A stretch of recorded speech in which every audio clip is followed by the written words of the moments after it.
Imagínate esto. Dos personas que son inmigrantes y que están viviendo en Brasil, en la ciudad de Sao Paulo para ser exactos. En este caso vamos a imaginar a un hombre y a una mujer.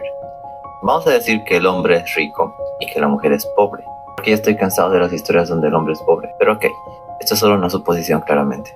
El rico se despierta, se lava los dientes en un lavamanos de oro, con un cepillo eléctrico siendo 100% pulcro. Se seca la boca con una toalla súper cara y súper bonita. En cambio, la otra persona, la pobre, lo primero que hace al despertar es, primero que nada, no se despierta porque quiere, se despierta por todo el ruido que hay a su alrededor, en ese ambiente exterior. Y no despierta de una cama, despierta de una banqueta. El rico toma su auto y se dirige al trabajo. En cambio, el pobre se despierta y lo primero que hace es ir a buscar una tienda de abarrotes donde pueda pedir algo de comer a los transeúntes. Mientras el niño rico llega a su trabajo y empieza a trabajar y a socializar con las personas del lugar. Por otro lado, la persona pobre simplemente camina sola pidiendo limosna, pero tratando de no acercarse tanto a las personas porque no confía en nadie, en ninguna de ellas, en una ciudad como Sao Paulo. Pasa el día y la persona rica decide dar un paseo por ahí, pues ya terminó su trabajo. Está dando un paseo, imagínate una plaza donde existen museos y de pronto tiene la mala suerte de ¡pum! Recibe un golpe, lo asaltan, le quitan el celular, la billetera, las llaves de su casa y peor aún para él, ni siquiera habla muy bien el idioma. Al ser rico, pues no le faltaba ni siquiera aprender el idioma. Solamente hacía un movimiento con el celular y ya podía conseguir un Uber, un taxi o cualquier cosa que te ayude a transportarte. Además de eso, la mayor parte de las veces ni siquiera le hacía falta, pues él tenía un carro propio. Por otro lado, la persona pobre en esa parte del día no hace mucho más que pedir limosnas. Está sentada, pero es un poco irónico pensar que ella sí aprendió el idioma, pues en la calle es necesario y lo hizo por supervivencia. Recordemos que en este punto del día el chico rico está simplemente perdido. No tiene acceso ni siquiera a Google Maps porque no tiene su celular, no habla el idioma, no sabe cómo pedir ayuda y como está tan bien vestido ni siquiera causa una sensación de necesitar ayuda a las demás personas. Pasan las horas y de la nada la persona pobre se topa con un amigo.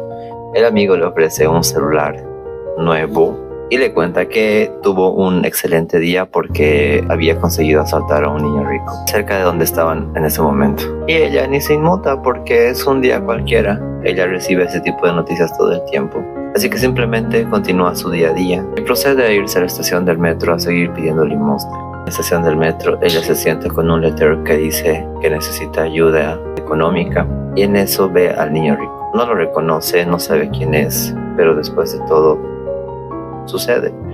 El niño rico, por coincidencias de la vida, por coincidencias del destino, los dos son inmigrantes, los dos hablan español y voy a acabar ahí porque en realidad no importa cómo se resuelve ese problema, no importa cómo termina esta historia. Pero lo que me llama la atención es cómo este tipo de cosas suceden en el día a día y no es simplemente una coincidencia o algo que suceda muy poco, de hecho sucede mucho. Y con esta introducción quiero presentarte estas fotografías que muestran lo que es la desigualdad social.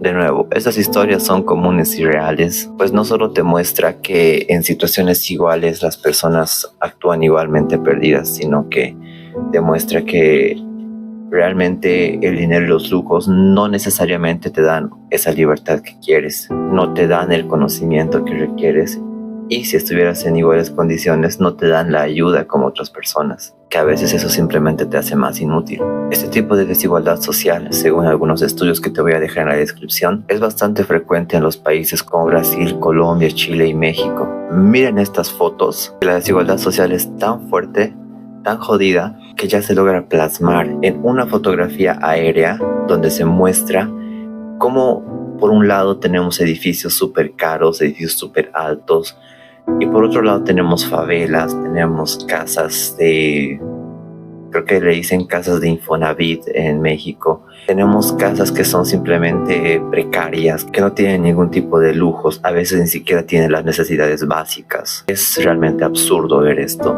y ver que se ha materializado tan fuerte en los países latinoamericanos. Yo vivo aquí en Sao Paulo, Brasil, y literalmente aquí puedes ver, ¿qué te digo? Ves un edificio gigante, otro edificio gigante y al lado ves una favela o al lado ves una casa así toda hecha tiras. Es muy chocante porque es como hay ese contraste en la sociedad súper fuerte.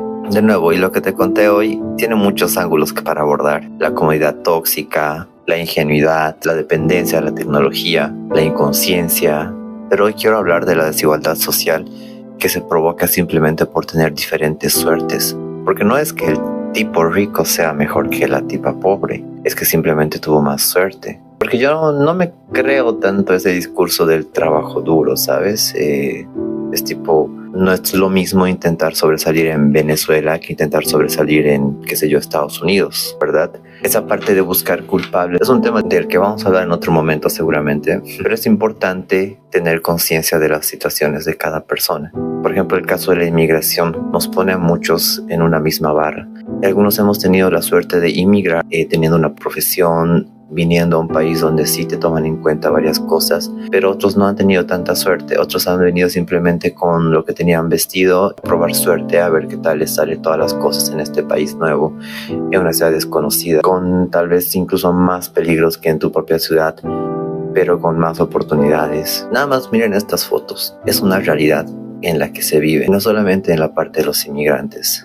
En muchas partes de la sociedad se muestra todo esto. Y eso nada más quería compartir con ustedes estas fotos que me hicieron pensar mucho y bueno, concientizar un poco a las personas de que esta realidad sí existe. Soy Erlan Ortega y a partir de ahora voy a empezar a subir un poco de contenido sobre cómo la fotografía expresa este tipo de situaciones, sobre cómo estos temas de los que nadie o muy pocas personas hablan. Para mí, la fotografía y las demás vertientes artísticas son importantes porque de alguna forma muestran una realidad. Esas realidades no siempre se tratan de puntos de vista, a veces son de puntos de vida. Compartir un poco de conciencia sobre este tema. Gracias.